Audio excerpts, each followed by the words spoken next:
We can all remember a time when we were barely pubescent, sitting in a dark room with a looming feeling of awkwardness and avoidance of eye contact as our teacher flips through the slides of STIs while repeating the phrase, "Wait until marriage." This is the way things are done simply because no one wants to talk about what needs to be discussed in fear of giving the kids the education they need will tarnish them, causing them to become sexual earlier and increase their sexual behaviors. Due to this naive inaccuracy, how many of us were forced to turn our questions to our friends who were just as ignorant as us, or to the media with their twisted portrayal of a healthy sex and relational life? Do we really want that for our children or for future generations in general? Abstinence-only sex education is harming our youth by hindering their knowledge and leaving them uneducated with thousands of questions. We must shift towards a more comprehensive sex education program that is informative, inclusive, and progressive. Let's begin by examining the specific inadequacies as well as the truth about abstinence-only programs. Supporters of abstinence-only sex education have continued to make several absurd claims over the past several decades, which are misleading and without evidence, as proven by the Advocates for Youth Foundation. One of them being that research shows that abstinence-only education programs delay sexual initiation and reduces teen pregnancy. Though, in reality, a study done in 2007 showed that youth enrolled in the programs were no more likely than those not in the programs to delay sexual initiation, to have fewer sexual partners, or to abstain entirely from sex. Another 2004 survey concluded that these programs had negative impacts on a youth's willingness to use contraception, including condoms, to prevent negative sexual health outcomes related to sexual intercourse. Another assertion made by these supporters is that AOE programs provide accurate, unbiased information about reproductive health.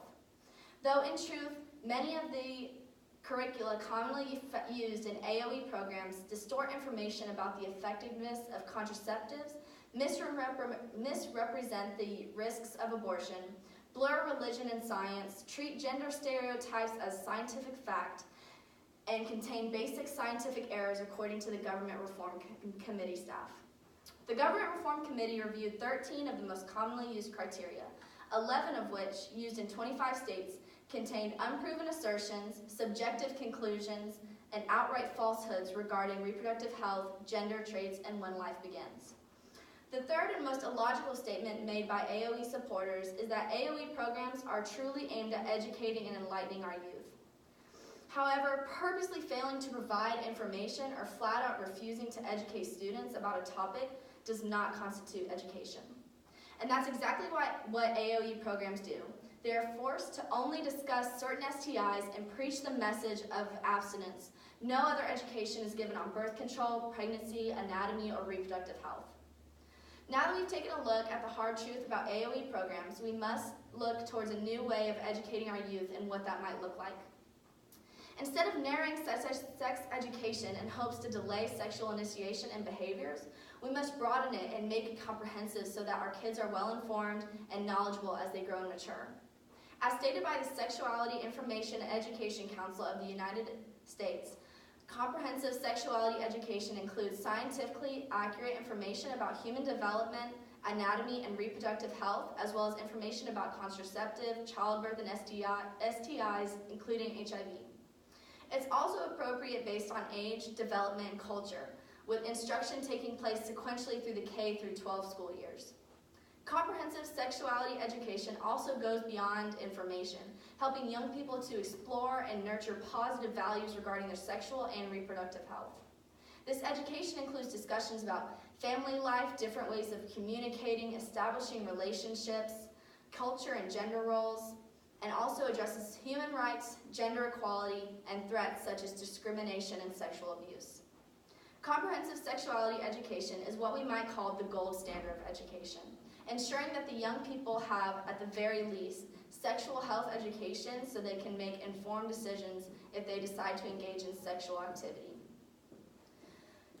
Finally, we can look at what comprehensive sexuality education means for the future and how much of an improvement it will make to the lives of our children. Some programs have already adopted comprehensive sexuality education, and their results are hopeful and encouraging. According to the United Nations Population Fund, it has been found that CSE does not lead to earlier sexual activity or riskier sexual behavior. In fact, these programs actually reduce riskier sexual behavior. A study found that about 2/3 of evaluations show reductions in targeted risky behaviors of those enrolled in a CSE program. Another optimistic statistic we can look forward to is the fact that roughly 60% of CSE programs had a positive effect on at least one behavioral or biological outcome, such as increased condom use or reduced unplanned pregnancies.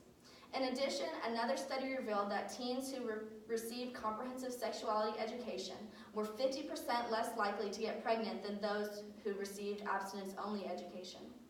Most importantly, CSE provides consistent quality sexuality education. This is critical for a young person's development because it provides the information they need to make informed and autonomous decisions about their bodies and their lives.